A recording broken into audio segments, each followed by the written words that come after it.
عزیزانو زه اوس بیا یو مشکل غوندې باس چېړم، الله دې په تاسو پوی کی. مشکل باس دا دی چې د قیامت په ورځ به چې څه وخت کې د اعمالو طول کېږي، نو دې طول کې به هر عمل چې دی هغه مجسم کړی شي، هر عمل له به جسم ورکړی شي، او هغه جسم چې دی هغه به بیا په تله کې واچولی شي.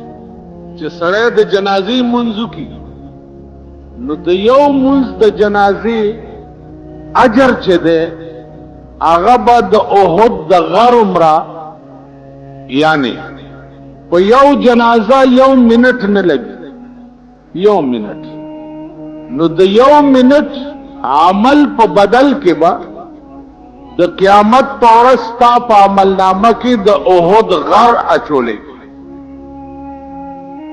دې خبره خو پوهېږئ که احد غر اوس څومره دی هغه تاسو نه دی لیدلی. په مدینه منوره کې کوم ځای کې چې جنگ احد شوی دی هغه میدان په سر باندې یو عظیم غر دی، هغې ته احد وایي، لوی غر دی هغې ته احد وایي. نو احد چونکې په مدینه منوره کې ډېر لوی غر دی، نو پیغمبر علیہ السلام فرمایل چې د جنازې عوض کې به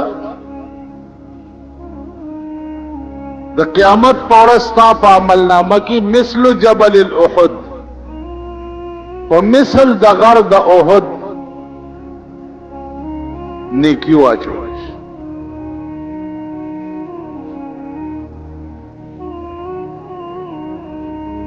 یا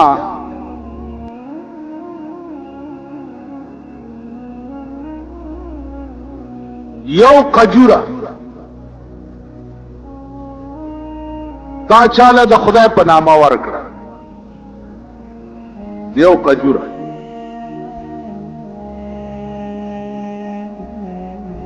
یا یو د غنم دانه دی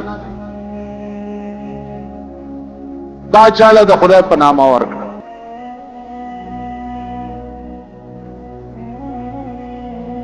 اوس قرآن کریم فرمایي چې یو دانه ته چاله د خدای په نامه ورکې نو دینه به څه شی جوړیږي؟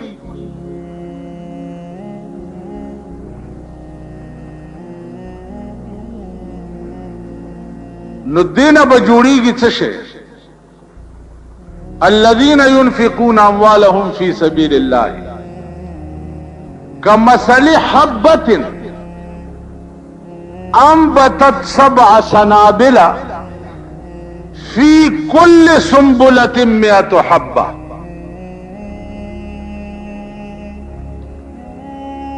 یو دانه چې چاله د خدای په لار کې ورکې نو د دې داسې مثال دی لکه ته یو دانه وکړې چې وی کړې نو هغه دانه زرغونه شي، بوټی شي، چې بوټی شي نو هغه بوټی اوه وږي ونیسي،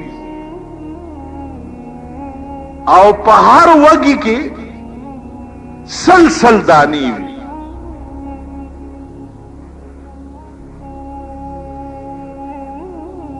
نو الله فرمایي چې د یوې دانې په بدل کې بزتا سره داسې چل کوما چې طالب د یوې دانې په بدل کې 200 نیکۍ درکو. یعنی یو دانه دی ورکړی دا او د یو دانې په عوض کې به 200 دانې ستا په عملنامه کې واچوي.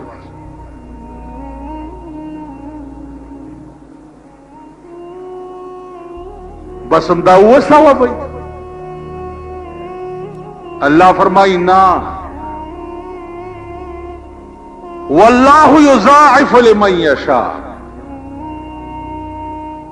بلکہ دا 200 نبم ډېرې درکو. د 200 نه به زیات.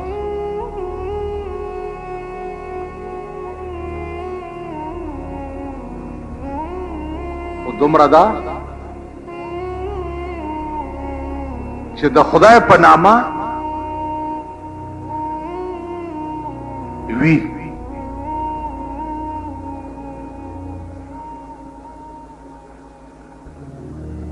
نیت دی خالص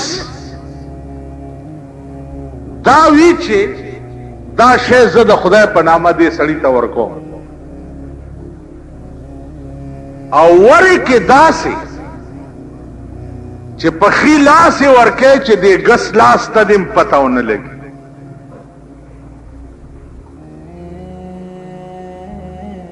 مثلا اوس دا زمونږ هغه نیکم نشي کولی او نه تاسو کولی. واسه خبرې دي زیم کوم او تاسو یې ماوري او بس وخت سره تېرو.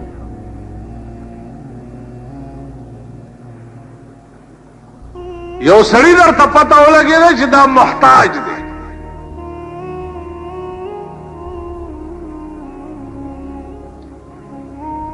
او د نیمې شپې کور ته ورغی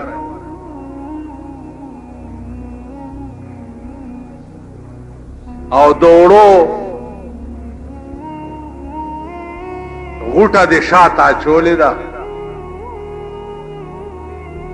دروازه دې ورته وټکوله او غوټه دې ورکړه او بوزای دې والې ده چې ومې نه پېژنې. اوس خو ستا ملک کې چې بوزای والي نو غلې کوي که نه.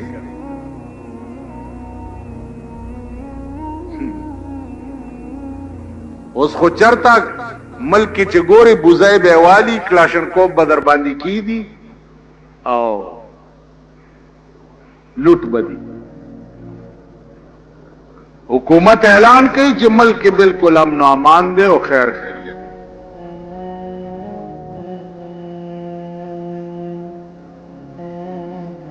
انشاء الله العزیز هغه ورځې نږدې دي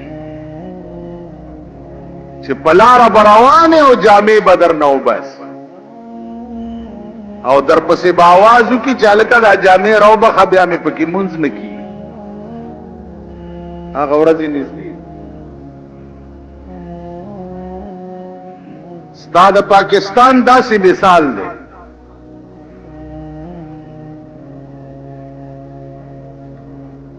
لکه یو حکیم له یو سړی راغی ورته وی چې قبض مې دی هغه وی چې ښه نو د جمال کوټې جلاب یې ورکړه چې جلاب یې ورکړه نو سړی شروع شو په دستور. زوی راغی حکیم صاحب ته وی چې جی هغه خو سل شپږ شلې دسته وکړه ویلې فکر نشته پرېږده چې دا فاسده ماده تیوزي. فاسده ماده پیژنه ها څه وایي خبره کوي څه ته وایي ها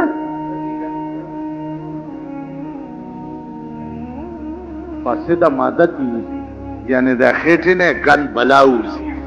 خبره پوهېږي یعنی خپلې خېټې هم نه پوهېږي د خدای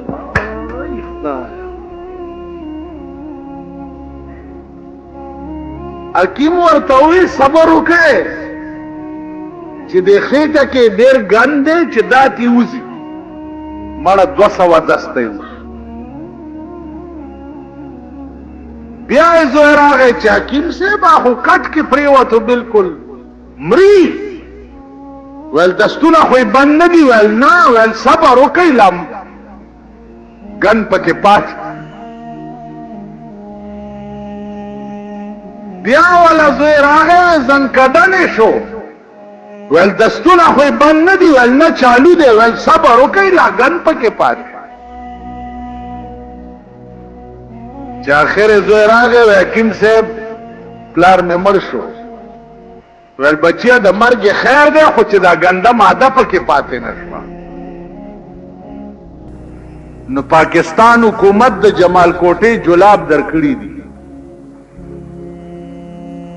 که خدای ته منظور دا ټول فاسد ماده بدر نه وسی یو بزان ګوري په سرک به پراته او فاسد ماده بدر نه وزي او خپې به مګري نن ستا په ملک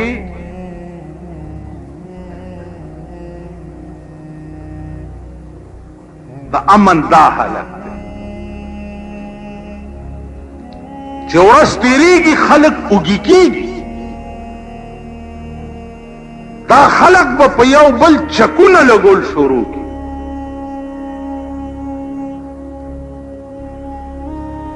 د یو بل نه جامې ویستل به شروع کړي د چا د پلار واسطه په دې ملک نوکری نشته ایم اے کړه دې ایم اے او ایم اے والا تا کلرکی نشتا بی اے کڑے دے کلرکی نشتا ایف اے کڑے دے سپائی نبرتی کی گی دا خلق بچکی دا بدا دریاب دا مایانو غندی غٹ مائے برا پاسی او ورکوٹے مئی بخوری دا عذاب با تاسو وګورئ په دې خپل ملک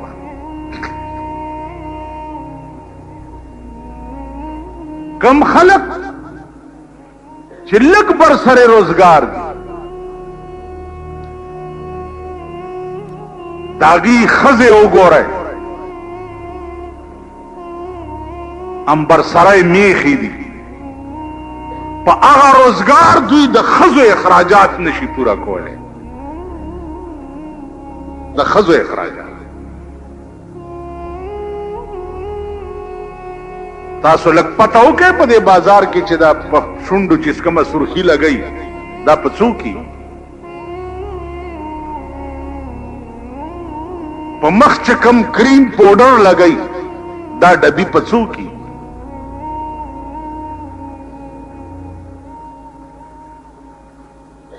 نور خبره درته نشم کولای چې کومه کسوړې ځان ته وړاندې ورستو اچي چې دا پڅو کی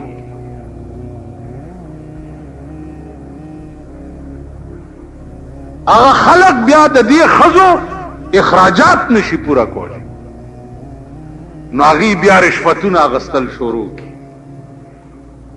اپ دې رنگ کې بیا د بل غوخي خوري او د بل تکی زکه چالته خرچ نه پوره کی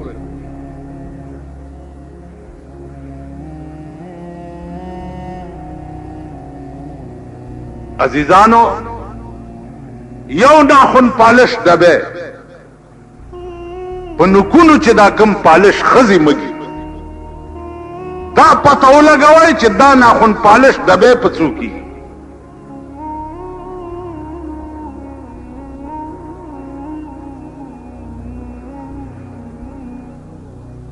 بیا دومره نوکونه وګد کړي دا هغه بټوي پته ولګوي چې کومه بټوا زمون خزه په بازار کې رواني او کومه بټوا په لاس کې نیولي چې دا بټوا په څو کې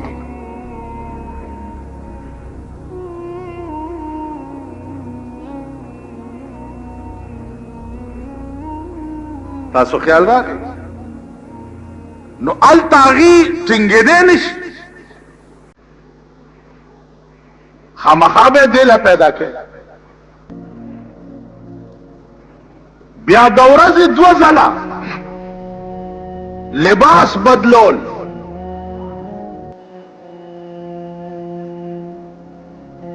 سهار به یو فیشنی مازیګر به بل فیشن بیا هر درې میاشتې او شپږ میاشتې پس فیشن بدلی بیا د هر چا په کور کې ټلویزیون دی نستا دا مسمات خانکو چې دا په ټي وي باندې دا غډمو لباس چې وګوري سباله بیا دامغه سي جوړول غواړي اب ته ولا پیدا کې هغه سي لپټا غواړي هغه سي لباس غواړي بیا د خدای د عظیم قهر په لپیټ کې دی دا ملک د هر جمعې په ورځ د اخباراتو مغزین وګورئ، دا د منځ پاڼې چې په هغې کې د ښځو په هر کیفیت باندې فوټوان ورکړي، په هر کیف په داسې اړولې وو، په داسې اړولې وو، په یو خپه ولاړه وو، لاس داسې ایښی وو، لاس داسې ایښی وو، داسې دا چې زمونږ ښځې ګوري دغه رنګ به دا ښځې هم ګوري.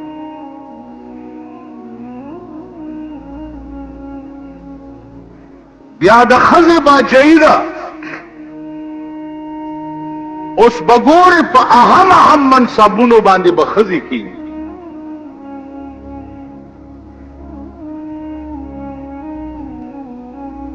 داسې مې واورېده چې ډایرکټر ایجوکیشن هم دلته ښځه راله. دا لوی لوی ګیرو والا مولیان چې دي په سکولونو کې دا به د ښځې لاندې. هلته مولیانو په اخبار کې بیان ورکړی چې څه وشو که ښځه راله، داسې اسلامي ملک خو نه دی، جمهوریت دی، هر څوک پکې حق لري.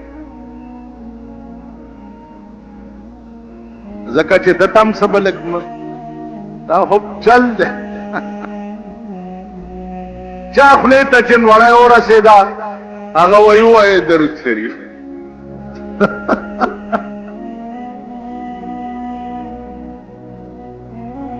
ملا اوس خاطې نه و ورکړی په هدیره کې، هلکه زر کوئ ګرمي ده چې ځو. اسقاط والا چې ولا راغی او لسو لوټې ولا لاس کې کېښو، وروړو لږ صبر وکئ، تبارک الذي پاتې ده. چا پې ووایم بس، خو چې چاله شا طرف نه لوټ ورسېدو به کېږي څه. مونږ هم هغه قوم یو چې زمونږ به د قیامت په ورځې په تله کې د احد غر عمره نیکی کېښودی شي او مونږ به پې جنت ته لاړ شو. چې د کم قوم دا ضمیر وي او د کم قوم دا نظریه وي. زه خپل زړه کې مطمئن یم، زما 14 اعتماد چې دی هغه په خدای دی. زما د سترګو په 40 کاله د پاکستان کې لوی لوی تجربې وکړې. ما د دنیا ګوډۍ په الوتو مولیدې او د دنیا ګوډۍ مې په کانټه کېدو مولیدې. نن مې سړی په الوتو ولیدو، سبا مې سړی په سر پرېوتو ولیدو. موږ دا تجربې شوي. خو زه حیران د دې قوم ارادو ته یم، د دوی د ایمان ته حیران یم چې او بدبخت قومه ستاسو انجام به څه وي، تاسو سره به څه کېږي. قوم تاله یو ذمواري سپورت کړه چې ته زما مشر یې. د قوم د منبر داسې مثال دی لکه د جماعت د امام. که ما مخکې تاسو له بې اودسه مونځ وکړو، ستاسو مونځ شوی دی او زما بیړه تباه شوه که نه؟ ستاسو خو مونځ شو. نو قوم په یو سړي اعتماد کړی دی او مخکې سړی خرڅ شو. نو عزیزانو عرض مې دا و چې مونږ هغه قوم نه یو چې زمونږ په تله د نیکۍ کې به هم د احد د غر عمره نیکۍ اچولی شي، یا زمونږ لاسم چرته د خدای غریب سره نیکی کولی شي. مونږ هغه نه یو او نه به زمونږ تله د نیکۍ درنه وي. شاید چې مونږ هغه خلقو کې یو چې پیش کېدو سره به راته وویلی شي چې دا د فایل دی، اقرا کتابک کفا بنفسک اليوم علیک حسیبا. دا خپل کتاب دی ولولا، ستا کتاب کې هیڅ نشته. امتحانګاه کې ناست وې، پرچه کې دې څه لیکلي نه دي، نو نمبر د څه خیال یې. کر پرچه کې څه لیکلي وي نو ممتحن تعالی نمبر در کی کا بچیا تاسو لیکلي نه دي نو نمبر د څه غواړي